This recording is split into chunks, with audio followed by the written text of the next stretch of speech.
Welcome to Make a Difference with Phil Martelli. He is Phil Martelli. I am Jared Phillips. We have another terrific guest coming up.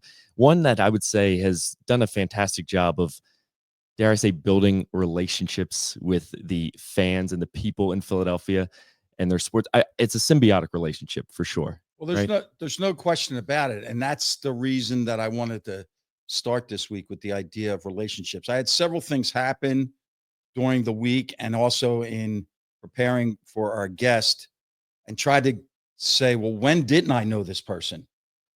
And I'm probably settling in on 35 years or 40 years of a relationship with our guest. But I thought it was really important that everybody out there works on real relationships, and real relationships is knowing what you need to know about those that you think you know. In today's world, everybody has contacts and everybody has likes and however else they make this LinkedIn and they make all these connections. But my question is, real relationships require that you know what you need to know about the people that you think you know. So this week, I woke up one morning and on my phone was a text from Tashid Carr. Tashid Carr played at Iowa State, transferred to St. Joseph's, came to us, played in really the shadow of his home, and has now fostered has created a program in West Philadelphia where he really trains young people, born to lead, born leaders. That's his emphasis.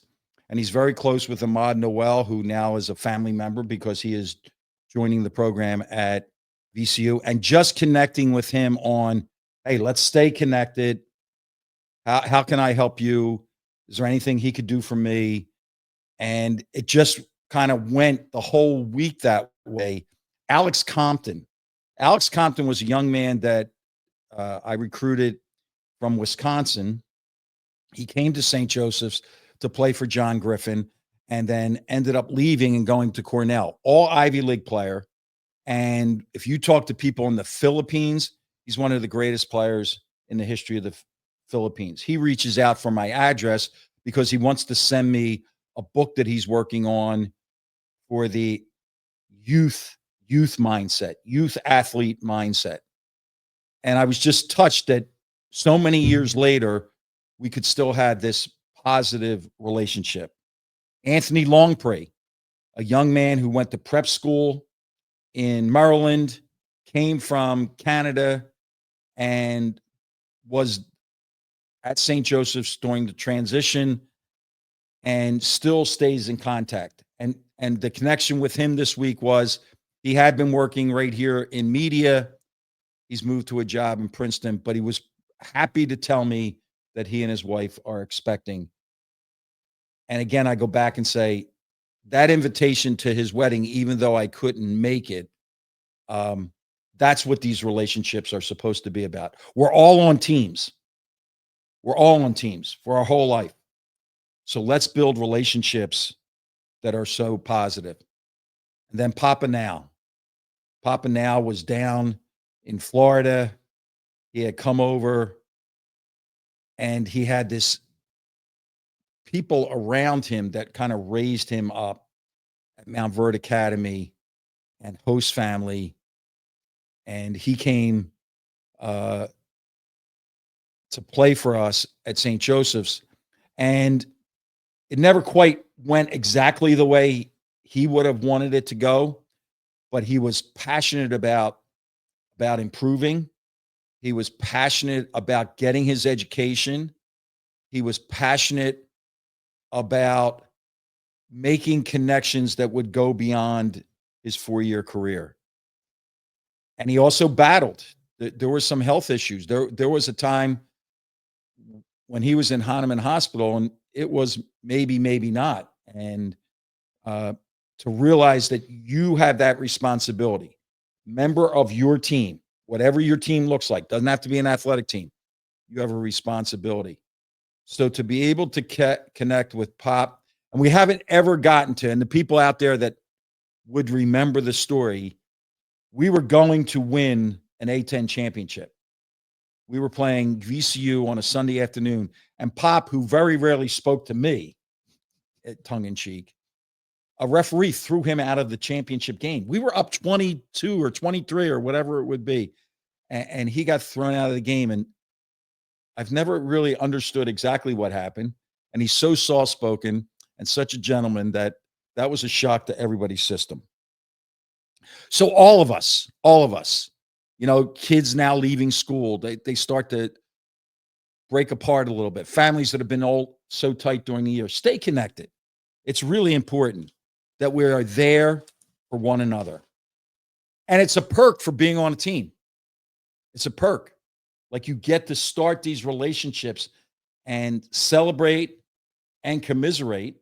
Like, for instance, Danny Bader, one of our guests, recent guest who had a great impact on Make a Difference, sent out a text this week. His 96-year-old father passed away. But that's what you get when you are on a team, and we have to take advantage of it. The second thing that I just wanted to mention was I did get a message from one teacher, and I'm not saying it should have been more, but one teacher begged us to reinforce this idea of read every day, not just for the students, not just for the sons and daughters, grandsons, granddaughters, nieces and nephews of people that watch, but all of us read. It quiets down a noisy world. It improves your vocabulary. So whatever it is that you want to take 10, 15 minutes, shut the noise off and let's pick up a book. And for that teacher that reached out, thank you, thank you, thank you.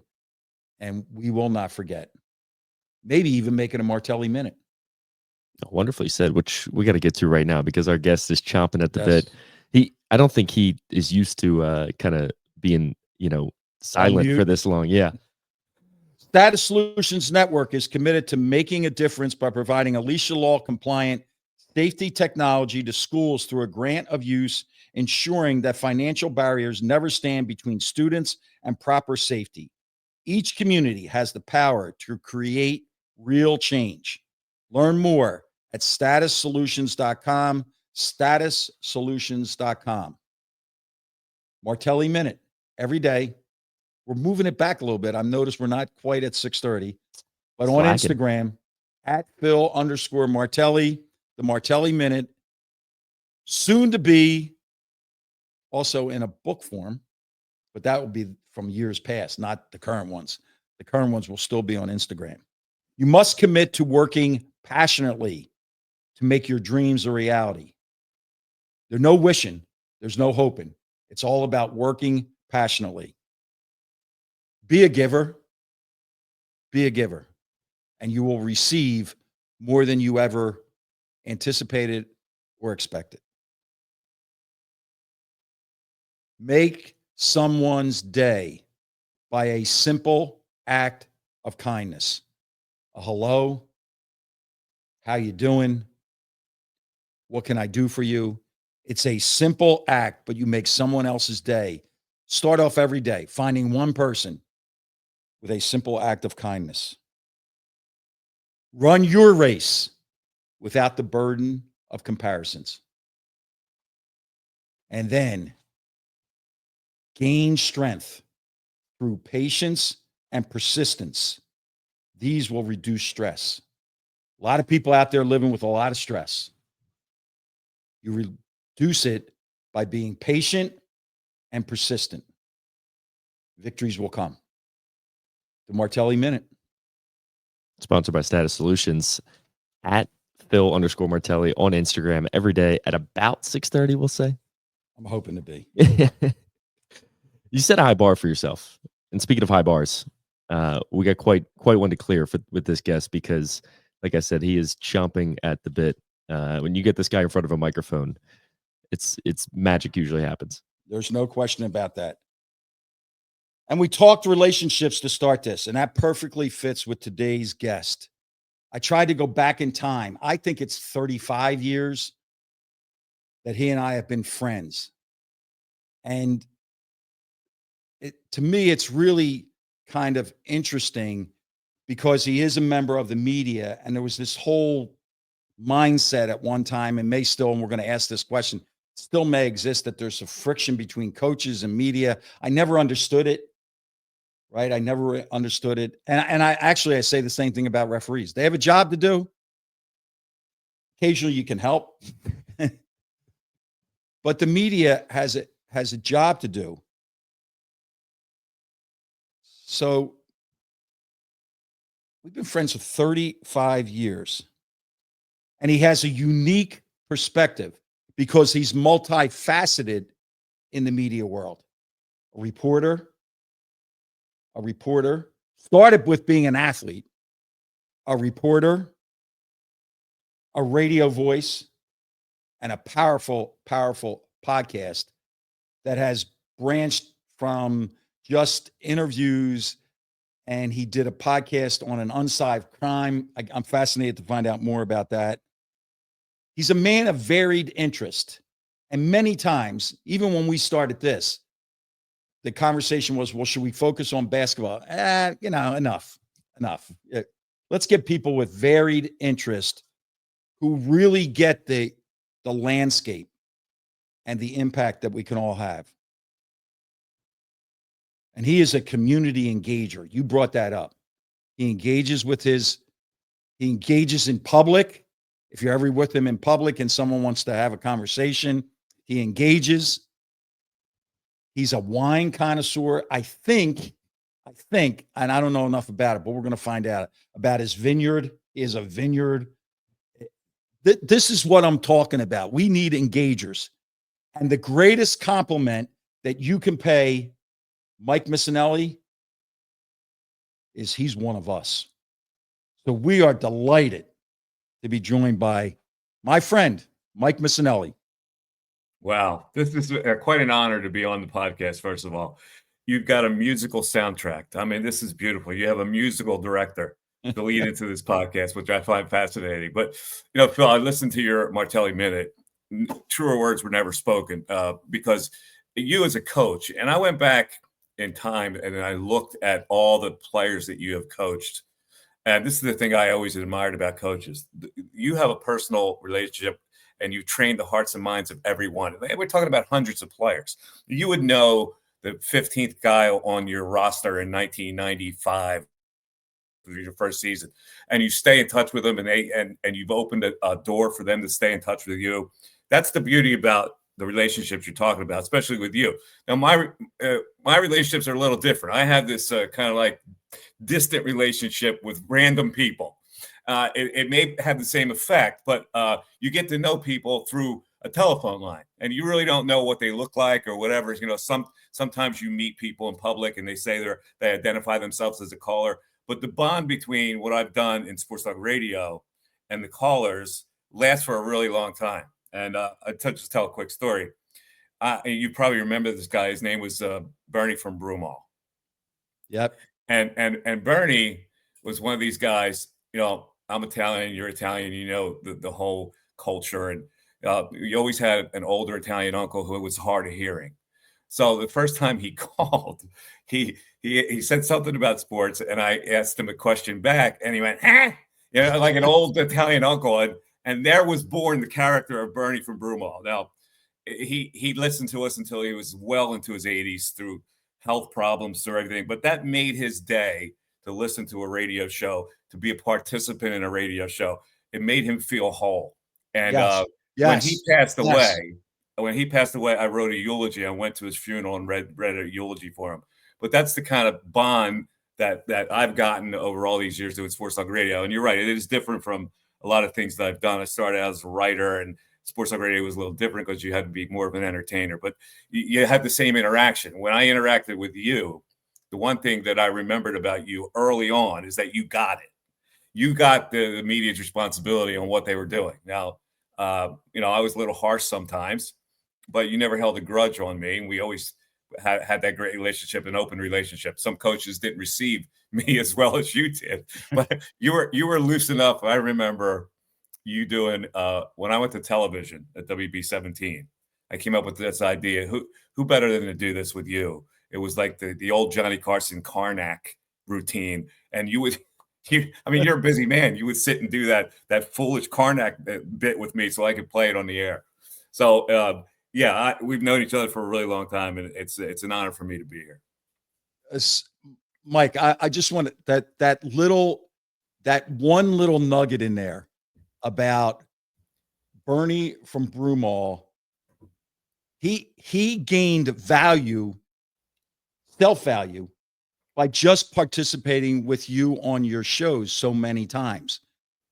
That's always been my thing about managers, as you well know, in basketball program. Like, so many times they're just anonymous. Well, they're not the player. They're not going to get introduced in the starting lineup. They're going to sit. So that's why I would go out of my way on every single manager, which was up to 28 of them at Michigan. We had 28 student managers at Michigan. Everybody got a personalized nickname. It was their nickname. I had a kid one time from Devon Prep, and he came in one day, and I'm looking at him, I'm going, "What the hell are you? How many tattoos do you have?" And he had all these tattoos. I said, well, so John Deegan is his name. I go, "You are no longer John Deegan. You are now Rodman." So when he calls me today, and in my phone, he's in my phone as Rodman, right? And it goes on and on and on. See, that's the thing. That's the thing, that you've touched that kid's life to the point where he'll take that with him forever. You know, Right. that's a part of his fabric forever, because you made it a point to have a relationship with him, and he'll remember fondly for the rest of his life. So take us through this journey. Not like how you got to the shore today or yesterday or how you got the show, all the way back. Like, how did you get here? It's a really good. I heard you say, you brought up the teacher that said, read. It's the most valuable tool I can ever suggest to a kid. I was an avid newspaper reader when I was a kid. When my parents had the evening bulletin delivered, the Inquirer, the Bucks County Courier Times, and I was fortunate enough I was precocious in that I read at a very young age, but I would devour newspapers and the written word, the printed word. And so I really didn't know what I wanted to do for a living. I thought I was going to be a professional baseball player, and I played at a decent level, but I realized I wasn't going to get to the next level. But I had an interest in writing, and I had an interest in sports, and I felt I had that. The combination of that, I felt I had instincts to write about sports in a different way. So when I got out of college, that's what I pursued. I got a job at a newspaper, a small newspaper. They called Montgomery Newspapers. They published 2 dailies and like 7 weeklies, and it was fabulous training because I wrote, I edited, I pasted up the headlines, I wrote the headlines, I pasted it up, and it's all about the printed word, written word, the printed word. You're studying word and language every day. And so when you do that, when you master that, you can do anything in media. And that's, my career has really kind of been by accident. I never, ever would tell you that I would be a sports talk radio host ever in my life. It just happened out of the blue because I followed a path. And what I found out is if you do good work, especially in this field, people notice it and you get more opportunities to do things. So when I made that crossover, it's funny, I tell this story all the time. The great Angelo Cataldi, who forged an incredible career, was one of the most serious newspaper journalists I had ever seen. I mean, he was just, it was in his blood. And when WIP started way back in 1991, I guess, they were looking for people to man the station. And he had gotten an opportunity to do a morning show with Tom Brookshire. And then he did it full time. He left the newspaper, and we were all shocked that, we were this high on the hill. We're these masters of language that write for a newspaper. How could we do something as frivolous as go to sports talk radio? So when he did it, it got all of our attention. And little by little, they poached almost all of us from that sports staff. And I took a 1-year contract to leave newspapers to work with that show. And they paired me with Steve Fredericks. I didn't know where it was going to go. I took a shot. Which is another thing. If you get an opportunity, take a shot. You never know when that opportunity is going to come around again. So I took it, and it just evolved into this career that I had no control over, Phil, to be honest with you. I have to share this with you. It just popped in my head when you said Steve Fredericks. Do you know that I hear once a week from Don Henderson? How about Really? that name? Yes. And it's everything. Wow. Yeah. It's the podcast. He watches the podcast. Or when I was doing TV in the winter, he'd call me after every game and he would critique it. It blows me away because, like, I don't mean this like in self-serving in any way, but when Don Henderson was big in Philadelphia, I was some no-name assistant coach, or I was a high school coach. And for him to pick up the phone, I'm telling you, every game in the winter, and then once a week on this podcast, I hear from Don Henderson. That's amazing. They're two monster names back in the day. You know, when I was a kid. That's my point. Listening to them on the radio, it kind of, I used to listen to Steve all the time. It was funny, and I couldn't stand him. I really couldn't. And so when they threw us together, I go, boy, how's this going to work out? And I found out, like, people like he and Don are Saw the Earth people. They've been through the wars, the broadcasting wars. Steve Fredericks was the smartest guy I've ever been around. He knew something about everything. And Wow. he allowed me to be me. Now, somewhere along the line, I got a law degree. And here's the story that made me stay in journalism. When I passed the bar, I guess it was 86, I got the letter saying I passed the bar. I was flabbergasted because I thought I muffed it completely. And now I have to make a choice whether I want to practice law. And I was ready to do it. And the Inquirer said, would you stay on and cover college basketball for a year, the beat? And I had my pick of games I could, whatever. And they said the first assignment is in Hawaii. I said, you gotta be kidding me. They said, just go. Yeah, it was the Maui Classic. Villanova was playing in the Maui Classic, and they just go out to Maui for for 8 days and cover the tournament. Well, yeah, sure. I'll put the law degree on hold. I'll put it on the shelf, and then it just 1 year led into 2 and 3, and I started covering college basketball and wound up covering 6 Final Fours, and then you obviously you were a great help to me as an assistant back then when I was doing it, and John Chaney was the most fascinating man I've ever met. I got to be really close with him, and I battled with the lone Italian coach in the city, which was Rolly Massimino, the great Rolly Massimino, and I we were like two Italians that every day had to have a clash, but we never hugged it out. That was the problem. So I want to twist the idea that not just how has media, but over the course of your career, Mike, how has the Philadelphia fan changed? It's a really good question. I think I noticed the change after well, let's face it, this is an Eagles town. So the bitterness and even the small victories like the 83 Sixers and the 2008 Phillies, that mollifies the fan base. When you win, the Wolves stay at bay. But when the Eagles finally won the Super Bowl, I noticed that we turned into lambs for at least 2 years. Like it didn't. Whatever non-winning was done after that wasn't as important to people because it's like there were like bees. But how you spray the beekeepers, they spray the steam and it stuns the bees and they're back in control. That's what that Philadelphia fan base was, and then it turned. Like they had a Super Bowl championship, and then a couple years later, when they weren't winning, they were back at it. This is a fascinating town for sports and sports talk radio because we take it so seriously, Phil. I mean, look at you. In fact, I'll do this right now. I'm gonna put my Phillies hat on for you. There for it. When they lose, it's devastating, and I can't figure it out sociologically why we are so involved in the sports. But I just think it's because this area is kind of a working class area. There are no palm trees. When I go outside, I don't see any palm trees or coconuts. And so it's like intense all the time. And sports is what takes you away from the intensity of living in the Northeast. Mike, I have to share this with you. Last Friday night, I almost lost my mind. They're losing to the Brewers last Friday night.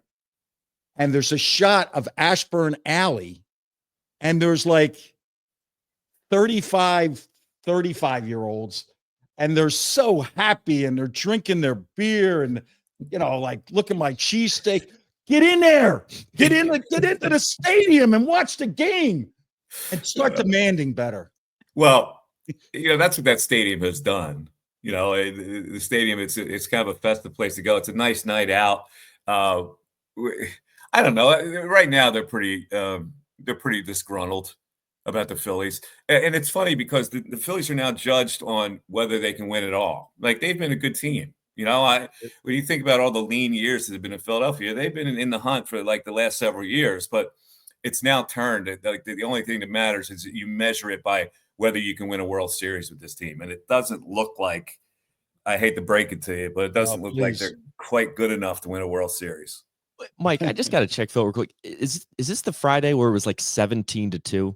Because I'm sorry, like I'm going to get a beer and a cheesesteak. I don't know what yelling at that point. That's different. That's when it's a blowout. Friday night. It's a blowout, but I see it's too festive for guys like Phil and I. Right? It's too festive. When you got to grind it out. There's a ball game. You have to win. Like it's not time for a Yangling and a cheesesteak and yucking it up with your buddies, right? That's the way you look at it. I got one last year on a Sunday night. Somebody sent me tickets. I took Nolan Jeffries at the time's first grade. We're sitting there, and we're like 3.5. And he never asked for anything. He asked me to take him to the wiffle ball field. I said, "You can go to the wiffle ball field. Just find your way back to the seat. I'm not going to the wiffle ball field." It's fun. It's fun to be at the stadium now. This is like you go to the stadium and it's an event.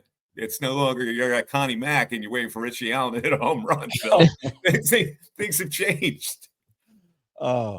Mike, your show. Here's what I have a great appreciation. Yes, we're friends, but I also appreciate your professionalism in doing your show. Take us through like a daily prep. How do you get ready so that when you go on the air, your intention is not to give people an average show. You want to give them almost a showstopper for them to say, "Hey, did everybody hear Mike?" Or he said this, or he said that.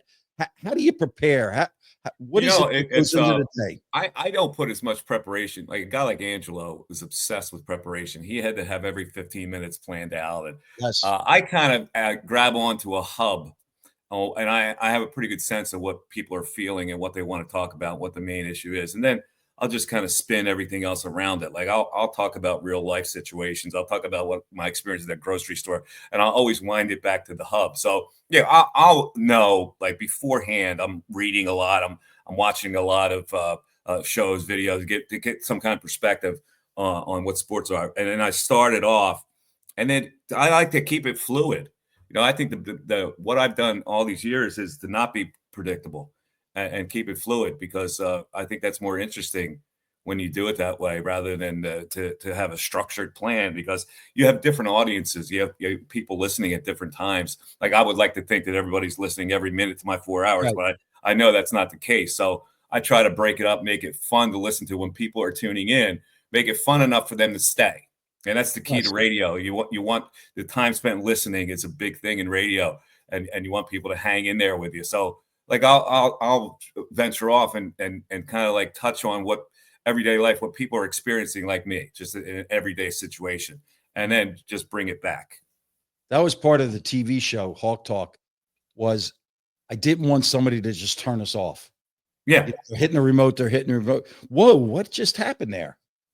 Why is the coach behind the desk and why is the sidekick Joe Lenardi? Like, that's all I want. I just wanted people to pause long enough to say, "Oh yeah, you know what? When do I see that? When can I see that again?" That type of thing. Yeah, that was great. And Joe was a great straight man for you. Like Steve was a great straight man for me. Like, it's one thing I always appreciated with Steve. Steve was a monster radio star when he started doing it with me, but he recognized that like I was the wise ass that people wanted to listen to.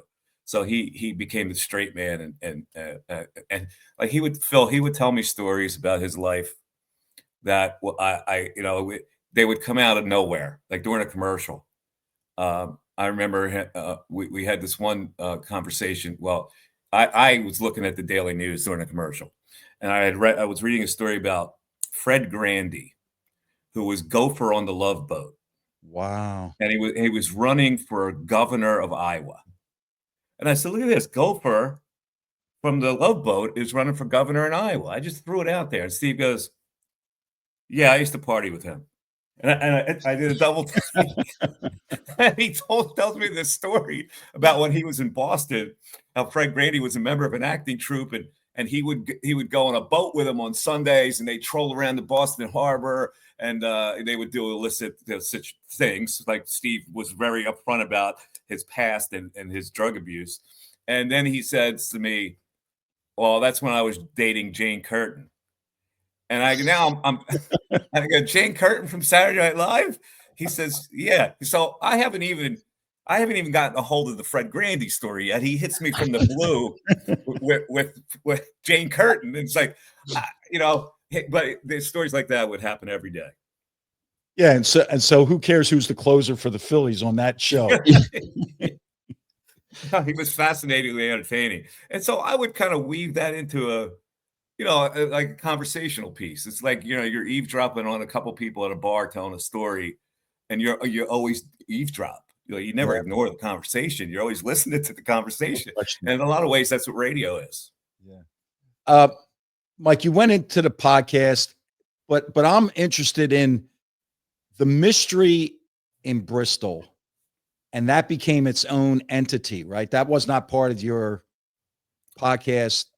No, that was my own idea to do a podcast. Could you take us through that? Yeah, for people that didn't see it, I recommend that you. I think it's pretty interesting. It was something that haunted me my whole life, and anybody who grew up in Bristol, who knows about that story, it sticks with you. And I was 7 years old, and a murder happened in a church around the corner from my house. A little girl was murdered, and that just didn't happen. Bristol's a small town, and it's such a shocking development. Like who could have possibly done this? And it turned out to be a cold case for 60 plus years. They never found the killer. And I remember it specifically. It had such an impression on me because my cousin was the police chief of Bristol. So he was in charge of the whole investigation. And the way I found out about it was he had called my mother. My brother and I were playing football on the front lawn of our house. This is such a vivid memory. He called them to say, get your kids in the house. There may be a murderer on the loose, because it was kind of in the neighborhood. So it's been with me for a really long time. They never found the killer. I decided that I wanted to reinvestigate it and see if I could tie any loose ends together and maybe get some more action to solve this cold case. Now, there's a million cold cases out there, and the resources for cold cases are very slim. They have other crimes to deal with. So I think what I wanted my podcast to do was kind of reawaken and to put more resources into this investigation. Now that there's DNA and all these things that you can solve a cold case with, and I think I accomplished that. I think they're really close to finding out who did this.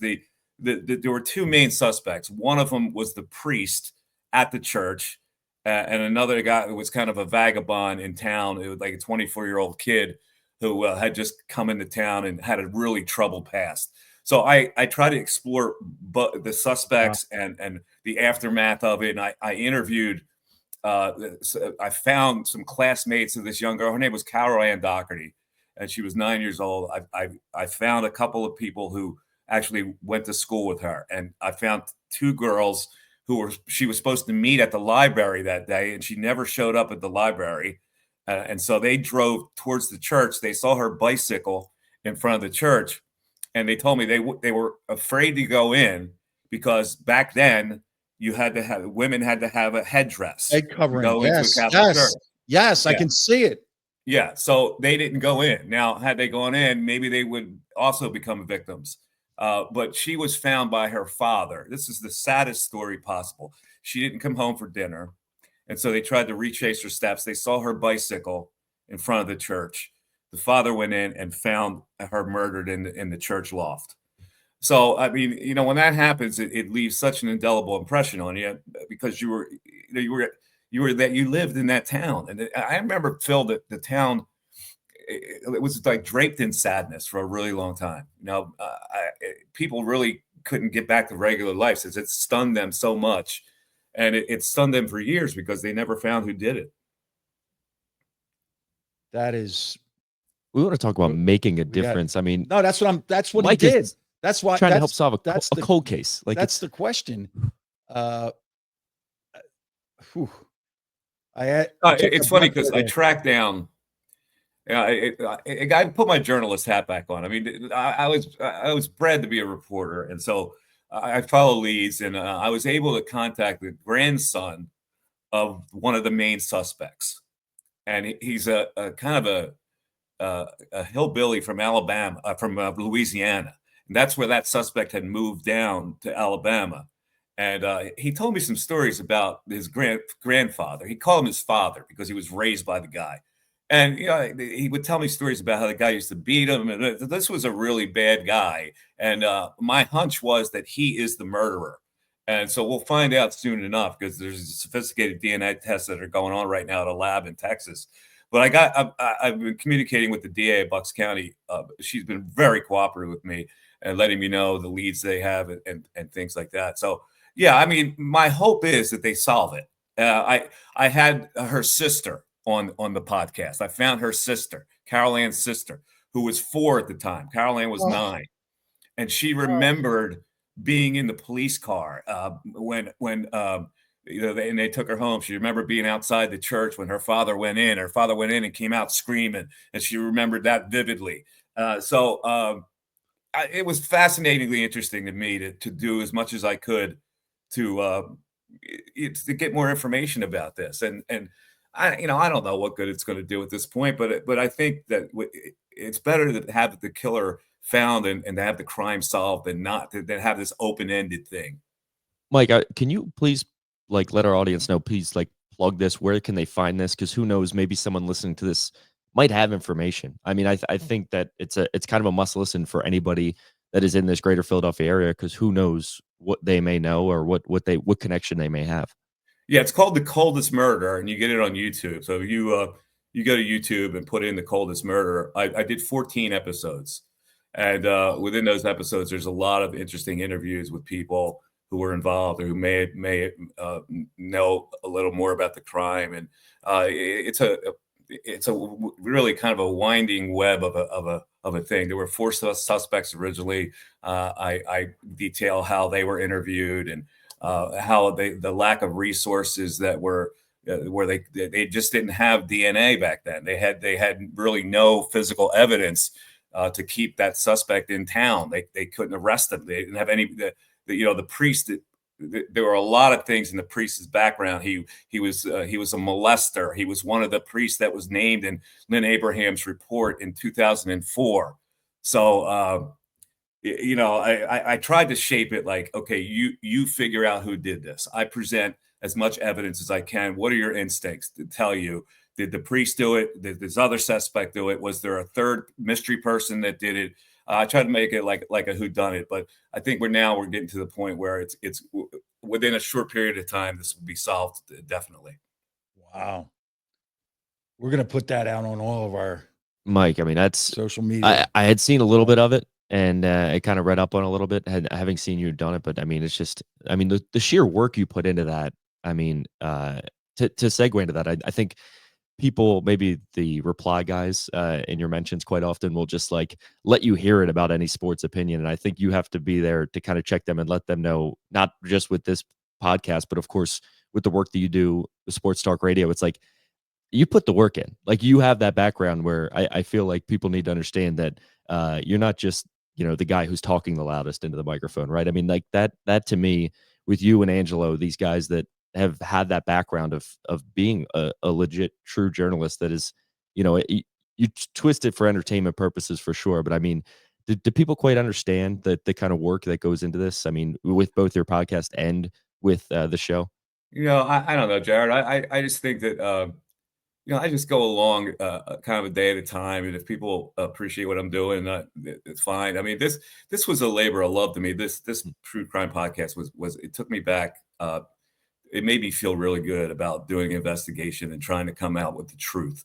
And basically, that's what journalism is. You seek the truth, whether you're covering sports or whether you're covering news. You want to get the truth out. So that's what I tried to do with the podcast. It really kind of gave me a new awakening.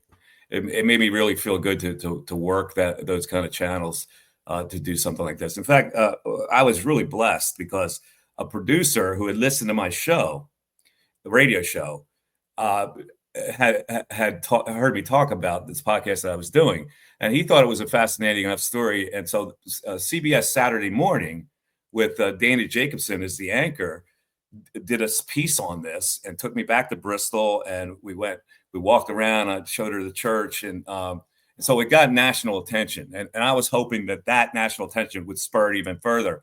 And in fact, I was told by the DA that the public notice of what I was doing on the podcast really ignited more investigative work by them.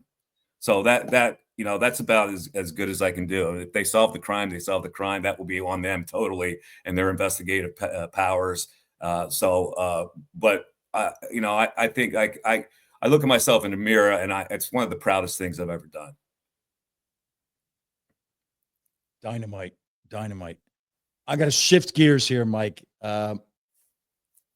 Where is sports media headed over these next 5 to 10 years? I mean, obviously, college sports changed again in the past couple of days with this decision. It's strictly pay for play now. But like, you and I are like, how many times did you have to be told to wash your hands because the newspaper ink was on you? Like, that was me. That I got the newspapers delivered 2 weeks after the fact out in Michigan. I got the Daily News and the Inquirer every day for 5 years. I had to have it in my hand. Where's it going? Where's sports media go next? Well, they're going to get their information. It's diluted. Let's face it, because now with social media, everybody has their own account. Everybody puts out what they want to put out. And I'm talking about athletes. It's funny because I grew up, as you did, reading people who wrote stuff that had impact. The columnists of the past, the Stan Hochmans, the Dolsons, the Bill Lyon. I mean, those guys wrote stuff that and they were fearless. And I don't think you have the same fearlessness now. It's gotten kind of Pollyanna, to be honest with you. So you just have to accept the change. I could sit here and be bitter about how journalism has changed, but all things change. So this is now a social media world, Phil. And the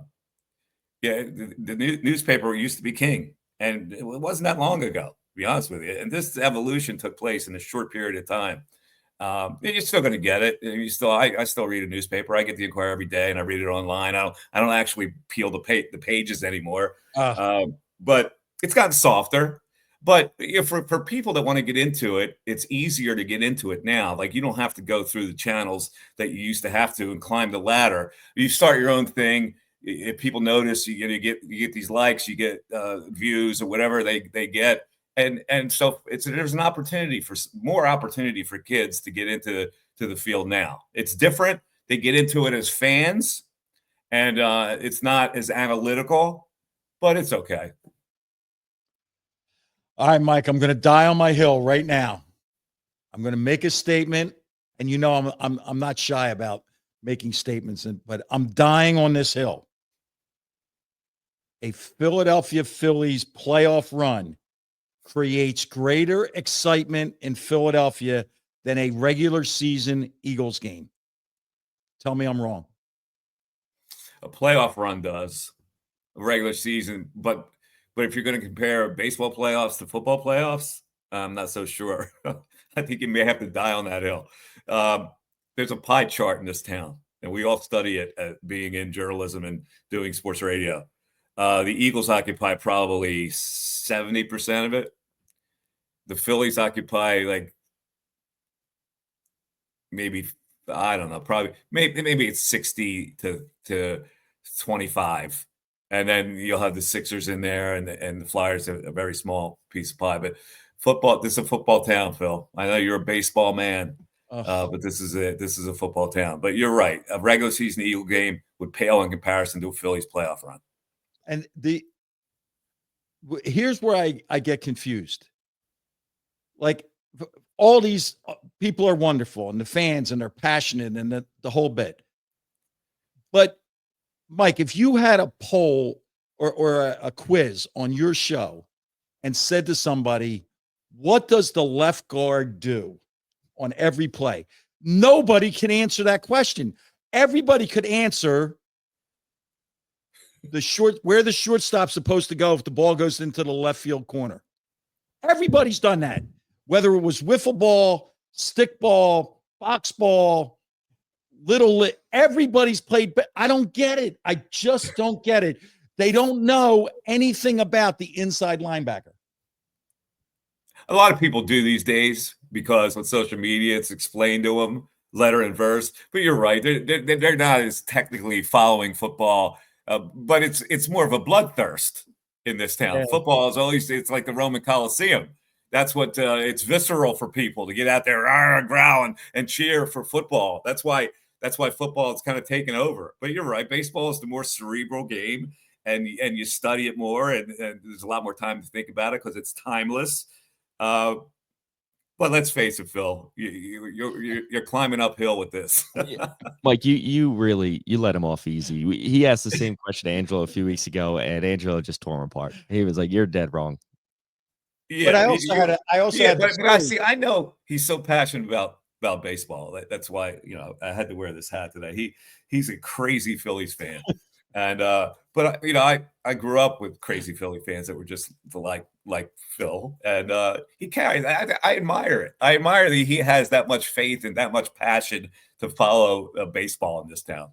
I often have thought of the other side of my argument, saying, well, I get the football thing because, let's be honest, if there's 60,000 people in that stadium, 2/3 of them have wagered on that game when it was illegal to wager on that game. Right now, it's legal to bet. You can bet on a pitch now. So illegal gambling isn't the thing that drives this passion, but something does. All right, I'm staying with that. Mike, we finish up with this. This has been great. Who's made a difference in Mike Missanelli's life? Boy, that's a really good question. There have been so many people that have, I think about my newspaper days and the people I worked with. That staff was an amazing staff. I mean, we had Jason Stark, who's still doing it, Glenn Macnow, Angelo Cataldi, Al Morgani, Dree Longman, like all these great names that influenced my writing.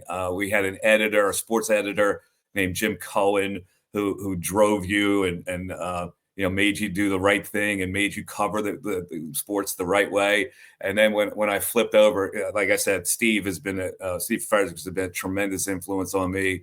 There was a program director at WIP who started it all for us, named Tom Bigby, who we had like a love-hate relationship with. He was like the irascible coach who would get in your face and tell you were doing stuff wrong, and we would battle with him. And you guys don't know anything about radio. You're just newspaper guys. I'm trying to teach you radio. But he was right. Every authority figure that's been in my life who has pushed me to the wall, including all the coaches I've had, they were all right. As much as I wanted to battle them, they had the right stuff to follow to let my career go the way it was, and I'm thankful for every one of them. So I can't just say it was one person. It was a collection of people that shaped me. Well, Mike, I have a question for you, though. I was thinking about this. I was doing some research. And all Phil Martelli starting five. Wow. Now, I can guess a couple. Jameer obviously is the captain. But I was curious to know whether, if you're breaking it down by position, whether you go Langston, Galloway, or Delonte.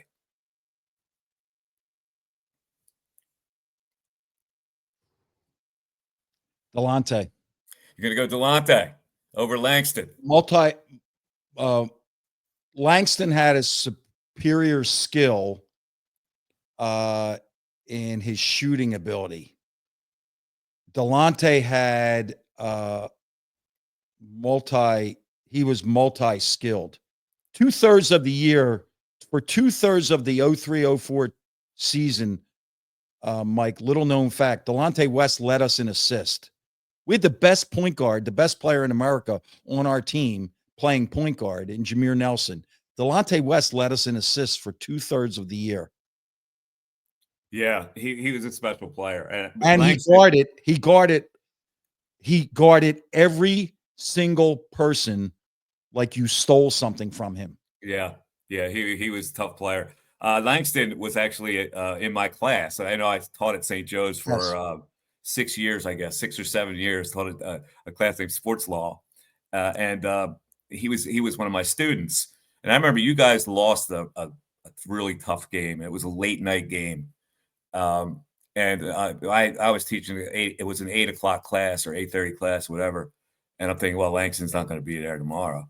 Sure enough, he's in the first row, but he's got a hood on, and he's looking down like he was so distraught over you guys losing that I said to him, well, Langston, glad to see you here this morning. Are you okay? And he didn't even look up, Phil. He was so distraught he didn't speak. Yep. But that's the type of guy. But now I started thinking of your front court players. Who gets your front court now? You're going to break it out by position. And I'll give you a little leeway on the 3-man. But who would be your 4 and 5?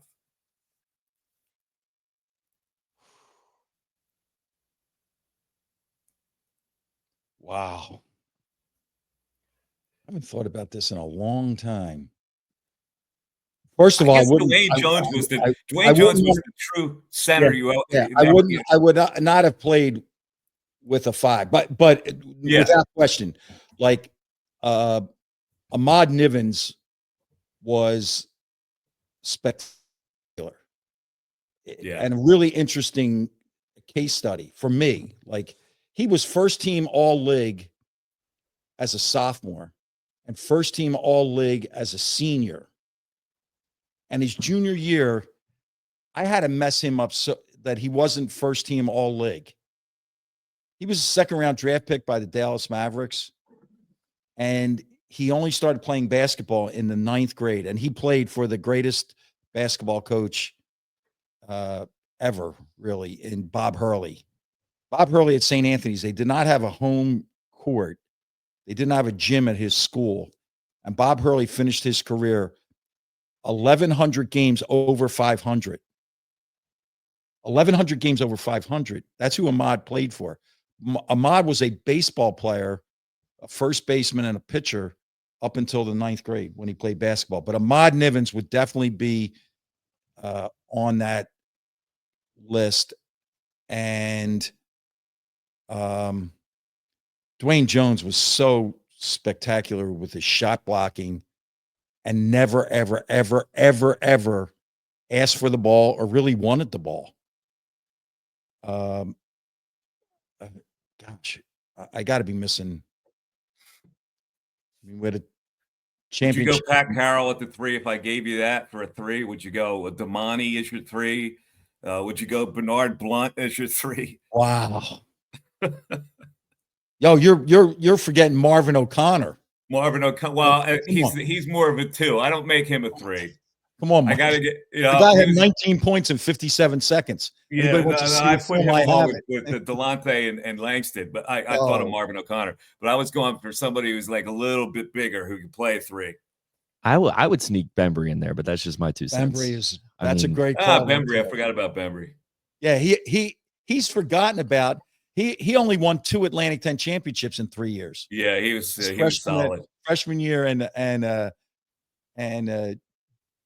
his freshman and junior year, we won the A10 championship, and he has one of the most incredible. There are 2 dunks. I'm not really all that caught up in dunks, but Delonte West had a dunk on Jason Frazier against Villanova at the Palestra that was just absolutely. It stopped the game. It just froze the game. And go back, Mo Alley Cox now plays tight end for the Indianapolis Colts. DeAndre Bembry dunked on him in the Barclays Center. Unbelievable. He was ferocious. Bembry definitely gets a spot. Bembry gets that spot. Ahmad Nivens. And then it would be really hard if you go back to my whole career, like Rodney Blake. He led the country in block shots. Yeah, but you were an assistant. I was an assistant. and I actually will allow you to throw a Michigan guy in there if you want. Well, Since you were the head coach at Michigan for a bit. It's hard. It's hard not to. It's hard not to acknowledge a guy like Hunter Dickinson. I know he's eccentric in a way, but his numbers are. When you just take a step back and say, "Wait a second, this guy scored 2,900 points, and as a freshman was second team All-American."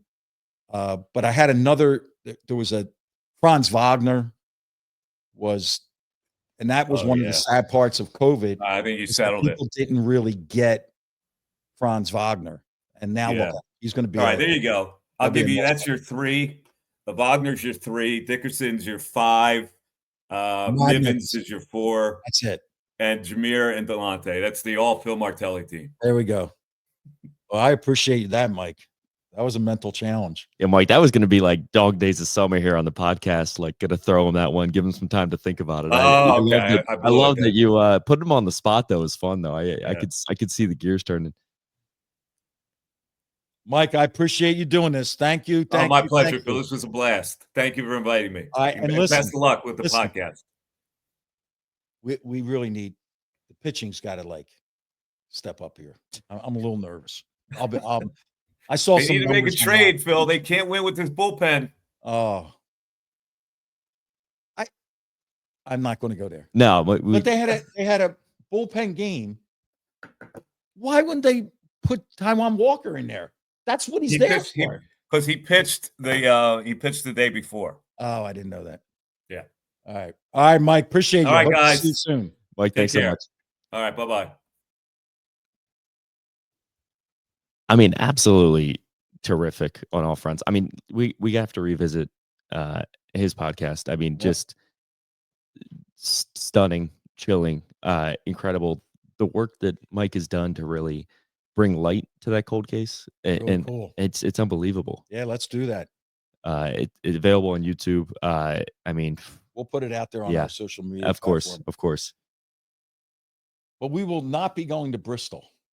No, you got other places to be. I have been some places. NBA Top 100 camp coming up. I'm going to go into that a little bit more. But how about this designation? The designation for 12 guys like me, Tubby Smith, Fran Fraschilla, Herb Williams from the NBA, Aaron McKee. We are being called the OGs. The OGs at this camp. We had 2 calls, background checks, which was very thorough. Camp organization. So appreciative of the NBA Players Association, headed up by Sean Livingston and Andre Iguodala, inviting me and allowing me to go to that camp. Dan Gladstone. And then the Brotherhood. Hakeem Olajuwon's son, Matt Barnes' son, Mark Jackson's son, Marquise Daniels' son, on and on and on and on and on. Pros will be there. They call themselves the Brotherhood. When you've played in that league, that's an extraordinary badge of honor. I did a podcast with the McAndrew brothers. Mike is a coach. Jim is a referee. High school, right? 2 shots and a foul is the name of their podcast. Their dad. 2 shots in the ball. 2 shots in the ball. Yeah. 2 shots in the ball. Their dad, Goose McAndrews, played in high school with Herb McGee, Jim Lynam, Jim Boyle, and won the 1959 Catholic League Championship. And Goose's wife reached out to me when I first went to Michigan and said, "We're from Philadelphia, and we would like to have you come over for a hoagie." And I knew they were legit. But Goose McAndrews playing with those 3 coaches, fascinating. Then I did a Zoom link with the VCU staff. Ron Jaworski's celebrity pairing party, Philly Live. Spent time with some Eagles greats like Ike Reese, busting on me because I worked in Michigan, so he's so proud of Michigan State. Brian Westbrook and I talked about DeMatha, John Runyon. I met him out at Michigan when he was there for his son. We had opportunity to talk with him, Ron Jaworski. But the greatest connection that I made a basketball nut. The Eagles defensive coordinator, Vic Fangio. Basketball nut. Basketball nut. And I had a chance to talk to him and to just see him. And Brandon Graham was there. I talked to Brandon Graham about a spot in Michigan called Mr. Spots where they say they have Philadelphia cheesesteaks. It's close. The roll's not quite there, but it's close. And all of that. But here was the most powerful meeting that we had. Judy and I went to this event. We were walking in, registering. There was a red carpet, pictures, and a guy comes up and said, "I'm Mike. I live on 20th Street in Avalon, which is the street we live on." I said, "You live across the street." He's a banker from South Jersey. And we were having conversation, and he said, "I just got off a plane." He said, "And I read the book, A Soaring Season." And this was like deep into my soul. He was staring. He said, "I could not get through that book without crying." And I said, "I get it." He said, "I'm not an alum. I'm not connected. But Aaron Bracey's brother used to work for me, recommended the book, and I read it." And he said, as an observer of that team, and obviously knowing you from, he said, "I cried." And I said, "Yeah, the last chapter gets you." I had a conversation with John Bryant, another former player. When I talk about relationships, he called for some career advice. He's an NBA assistant coach with the Chicago Bulls. And he said, "I'm trying to savor the book. I don't want to go through it too fast." I said, "John, do not read that last chapter alone. Make sure your family's with you." So, Aaron, we still got you, man. A soaring season. The beach season has started. We're checking every blanket, Jared. You're responsible when you go off. It is so really, really powerful book. I mean, Whew. So that's where can't we've recommend been. it enough. That's where we've been. We We're going to put something out again on social media to get people. Like they got it. That we want that to continue. Where am I going? Well, at some point when this comes out, we'll have experienced Loaves and Fishes project. The buzz has been terrific. Hopefully the execution was. I want to get a report back to everybody. Loaves and Fishes project. And we will come back. We'll come back maybe at Christmas time and then again next graduation season. I'll be headed to the NBA Top 100 camp, the role of OG. I'm working with Raymond Felton. Raymond Felton. Go check his career. Like guys that have long NBA careers. So some people remember him from Carolina and they'll say, "Well, I think he played for the Knicks." But follow up on him. I will be his kind of mentor through this coaching program put on by the NBA Players Association. Be back for a quick day and then going to, again, relationships. Eli Brooks, player from Central PA who went to Michigan, going to his wedding. So I'll be headed back out to Ann Arbor for a day and a half for that wedding. Coming back from there, getting off a plane and doing a podcast with Crazy Hearts. Crazy Hearts is doing a marathon podcast to benefit American Cancer Society. So I'm counting in on that.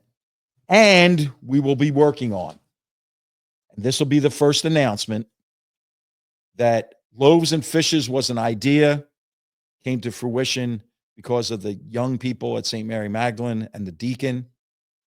The Philadelphia Coaching Academy, P&J Enterprise, which presents Make a Difference, is also going to be presenting in the fall the Philadelphia Coaching Academy. We will be directed at CYO and middle school coaches. 3-hour program. We're going to put on 5 of them. You only go to 1. And